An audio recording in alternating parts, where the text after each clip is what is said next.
Hey, what's happening, everyone? Wazoo here, and this is episode 6 of our small 2D RPG series on creating some type of playable game using just ASCII tiles and Raylib with C. I guess we got to mention C. How you doing today? We are looking at where we left off on episode 5, which was putting in our cheat keys. And just a quick rehash, we have our avatar that we can move around, and then if we collide with a monster, we get to go through combat. We can attack, defend, or flee. And that's pretty much all we've accomplished. We've gone through several turns of combat, but we'll restrict it since this is just a quick recap. So thanks to a lot of the comments that I've received so far on the previous videos.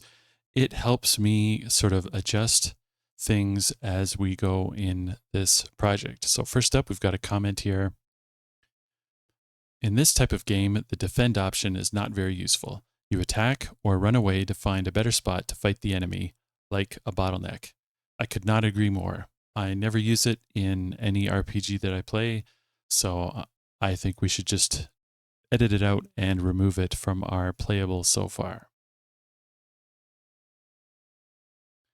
So what we'll be tackling in this exciting episode is looking at loading our map data from a file. So rather than the hard-coded array of string data that we have here, which represents our map, we're going to be loading it from a file instead. I think this is going to be a pretty cool episode of the adventure, and I can't wait to get into this. All right, let's get going. So first of all, what we're going to do is get rid of the defend option from the combat. So and be sure to grab the source code from the website. I put a description. No! I put a link in the description down below. Be sure to leave a comment on this video, like and subscribe to this channel.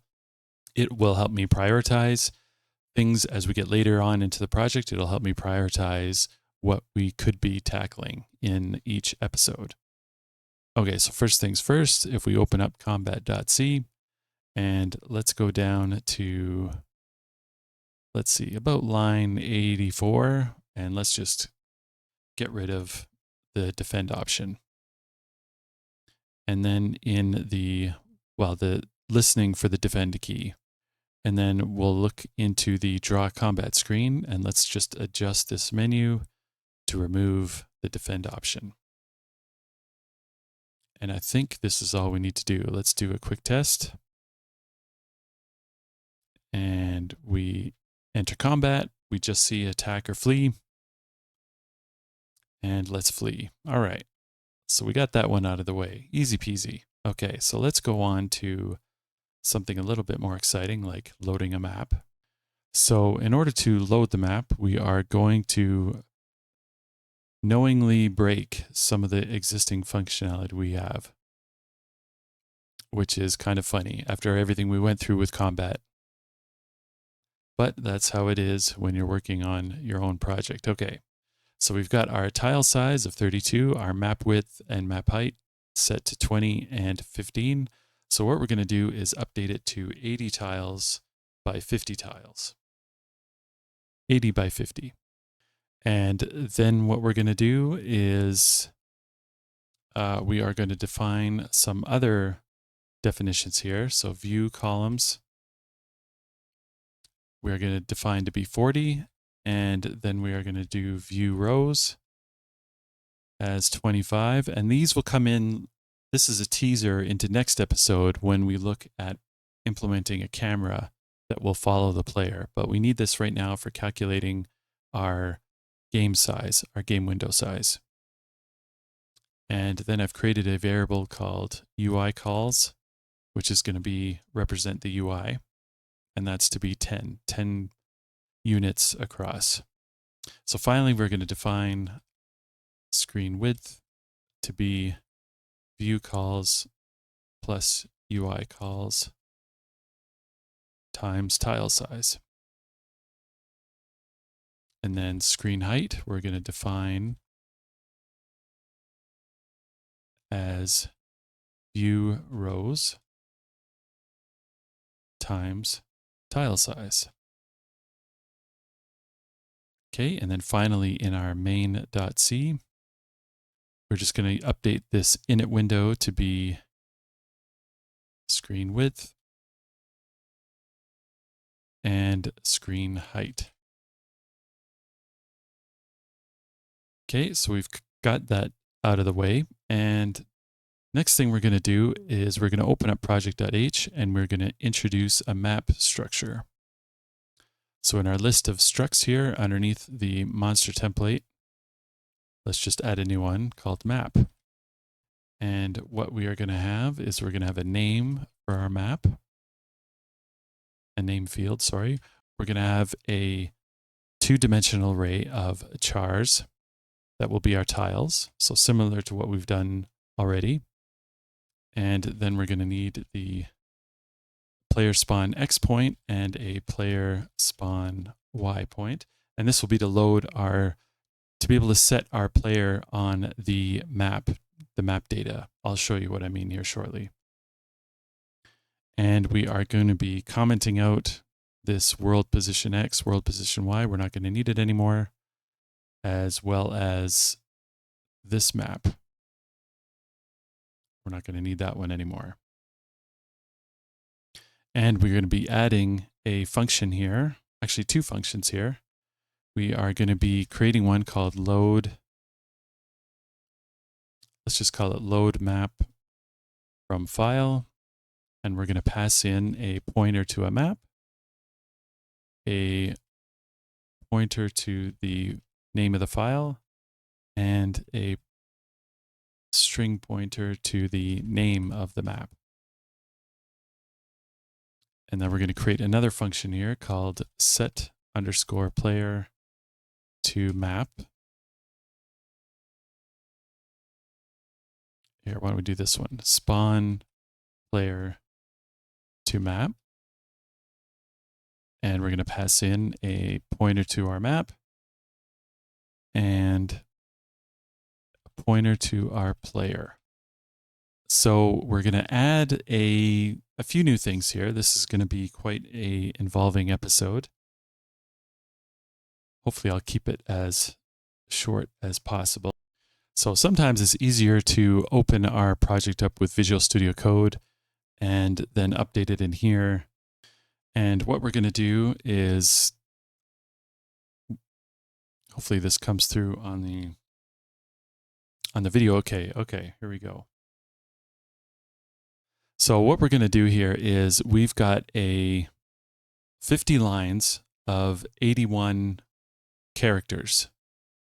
We've got our 50 lines of this game map and 81 columns across. And so I've come up with some basic game map data, which represents things that we're already drawing in our world. So here's that little lake that we have, and here's the player avatar right here. And M, I've denoted M for monsters. Right now I've got a D for dungeon, which we don't really have yet, a T for town, which of course we don't really have yet, and just some other empty terrain right here. So this is set up in our assets folder as world.map. Let's go into our game.c. Let's go into our game.c, and what we're going to do is comment out this world position X, world position Y. We'll come up with a better way of tracking where the player is in the world.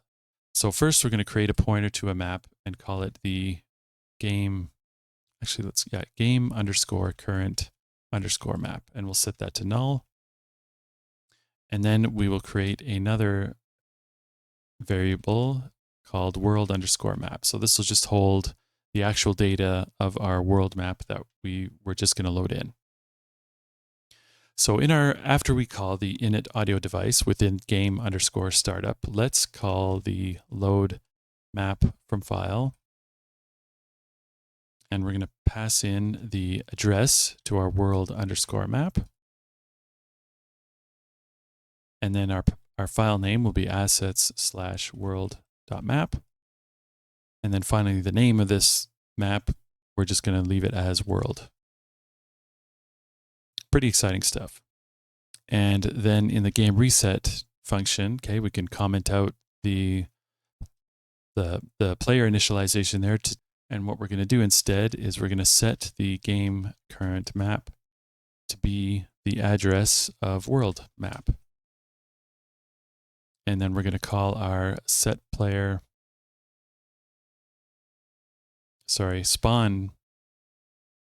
player to map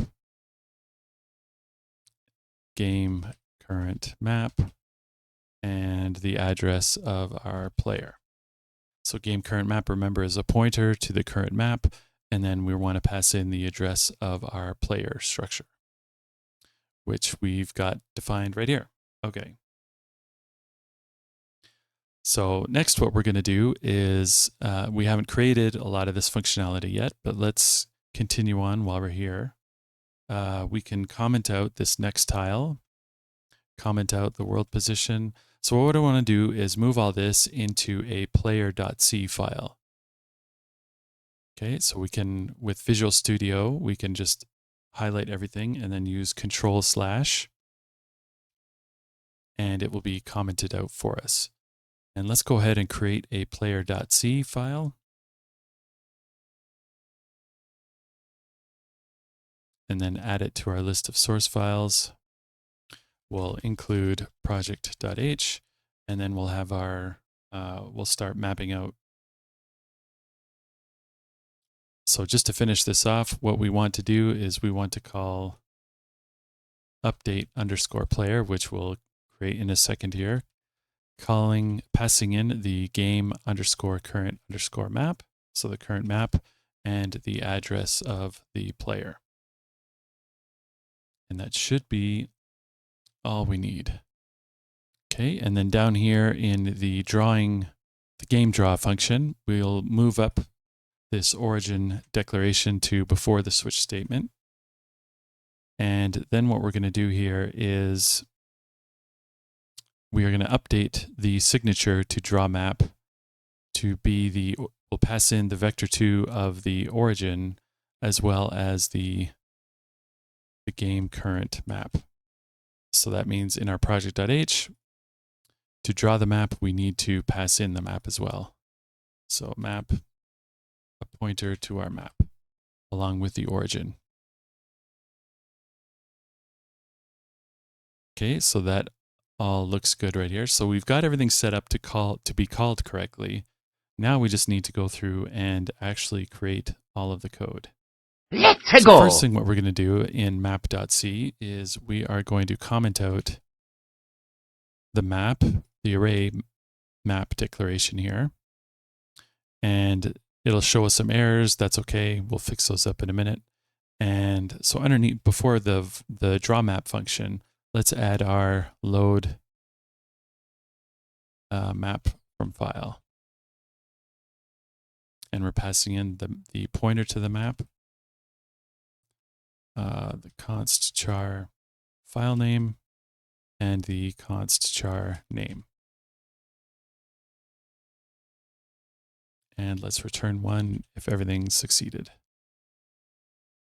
Okay, so first what we do is we use the C functionality to open up the file name in read-only mode, and we bail if we have an error just loading the file.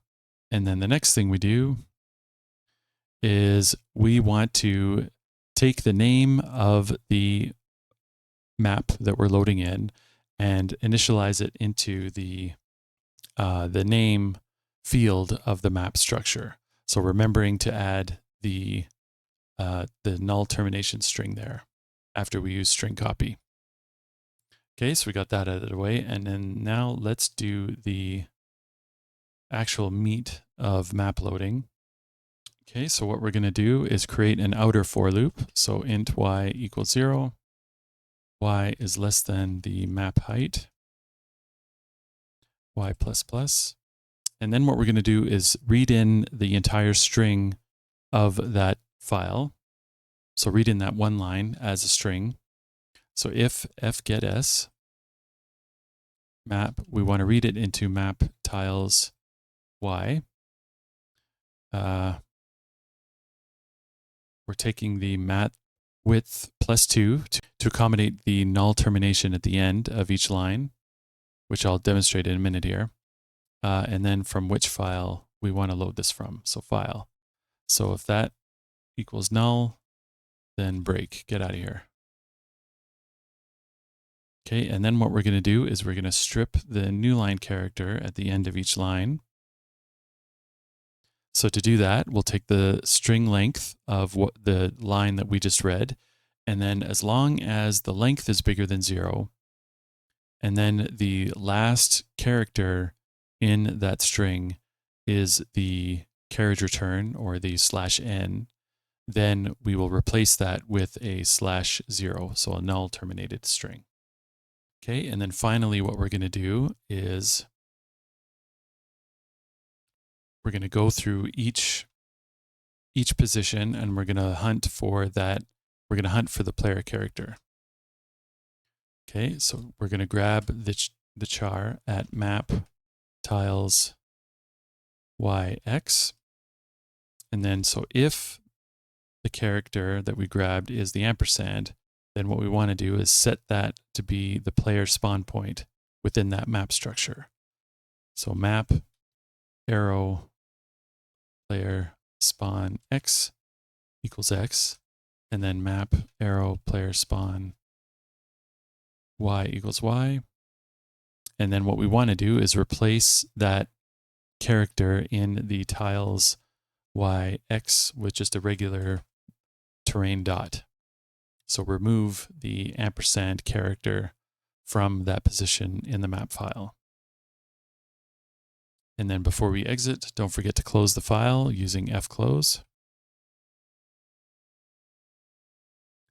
And that should be all we need to do. We'll test it out in a minute here. And then we'll set up our spawn player to map. So we have our map pointer as current map, and then a pointer to our player. So if we have a current map, then player.x equals current map player spawn x, and player dash y is set to current underscore map player underscore spawn underscore y. Perfect. Okay, and then finally we have to update the draw map function. So we're taking in as the first argument the pointer to the map, and then what we need to do is just reference the tiles. I believe we keep everything else the same as what it is. So in our draw text x function, we'll update this 24 to be the tile size, just for funsies. And then we'll set the spacing to 0. Okay, now in combat.c, we also reference the map structure. So what we're going to do here for now is just comment this out.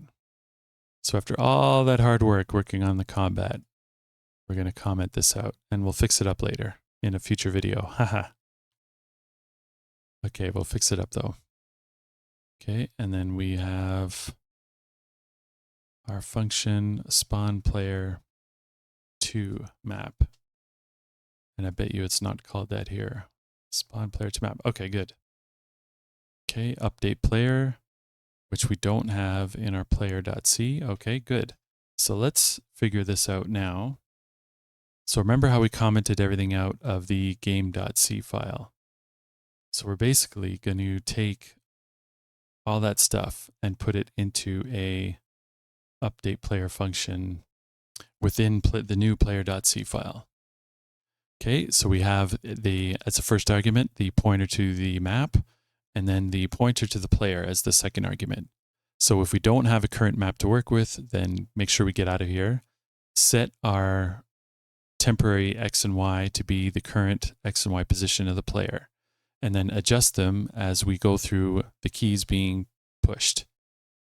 And so long as the tile we want to move into is not the hashtag, which for our map represents the edges of the map, like a mountain or whatever you want to call it, then allow the setting to happen. And then we also have in game.c, I think we have the draw player function. And let's move that over to, yeah, here we go. So let's move this, let's cut and paste that and move it over to player.c. I think it kind of belongs there. And so again, what we'll do here, instead of this 24, which is a smaller tile, a smaller size than the tile itself, what we're going to do is just use tile size instead of the 24 and then 0 for the spacing. And we'll probably get rid of these too. We don't need to adjust this within the tile, which means we also don't need it back in our map.c drawing code. So we'll get rid of this for now. Maybe we'll play with it later on, depending on how this looks. Okay, so I think we are ready for a first test. Let's start this up. First of all, we got a wider screen window, which is great. We can adjust this later on. We see our map data being loaded in. Here's our little water section, a little hills, the edges of our game. We've got some more hills over here, and then I've got a T for the town, M for the monsters, and D for dungeon. And over here, we've got our player, and we can move it around. Now, we can go outside of the bounds of this world, but our camera doesn't actually update to follow the player around. We'll fix that in the next video. But if you remember, notice how this player started at the edge of the screen. Let's use our cheat key, and we are set into this edge of the map instead of over here a little bit more. So let's figure out what happened. Maybe we only need a map width +1 here. Maybe we don't need both lines. Let's check that out. Ew. But then we've got all this weird spacing here that does not look right. Okay, so we fixed the loading of our player position, but not. Okay, so let's check our data file. Okay, maybe we've got too many terrain dots in the rows here. So let's adjust this. Okay, notice how we now have 80 columns. We still have the 50 lines, but now we have, oops, let's get to the end here. We have 80 columns instead of 81. Let's try that out.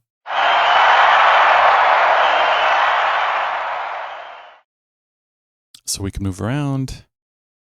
I don't think combat will work. Yep, combat doesn't work because we commented out the map code for that, which we'll fix. We know that subsection of combat roughly works.